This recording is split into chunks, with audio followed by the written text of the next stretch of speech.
Le Rwanda est présenté comme le nouveau Singapour de l'Afrique. Le Rwanda est présenté comme un pays qui est en train de faire exploser toutes les statistiques, etc. C'est vrai. C'est vrai, le Rwanda est un pays en pleine mutation, c'est un pays qui est en train de connaître un boom économique tout à fait extraordinaire, mais c'est un pays d'une fragilité extrême. 50% du budget provient de l'aide internationale. L'aide internationale qui est essentiellement déversée parce que le régime a réussi à culpabiliser l'opinion mondiale à propos du génocide. Donc, si vous voulez, c'est une sorte, entre guillemets, ce que certains ont appelé, une sorte de rente génocidaire que reçoit le régime de Kigali. Et les 50 autres pourcents proviennent du pillage des ressources du Congo, du Kivu et toute la région périphérique du Kivu.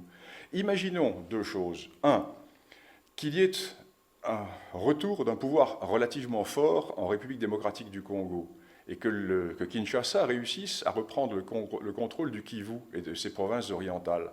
Le Rwanda perdrait du jour au lendemain 50% de ses revenus. Et imaginons qu'il y ait une révolution au Rwanda, imaginons que l'histoire officielle du génocide soit écrite d'une manière ou d'une autre, et qu'il ne soit pas forcément favorable au sens de l'histoire officielle telle qu'elle est décrite et avancée par le régime de Kigali, eh bien le Rwanda n'existerait plus. Donc investir au Rwanda, oui, mais attention, c'est un pays fragile.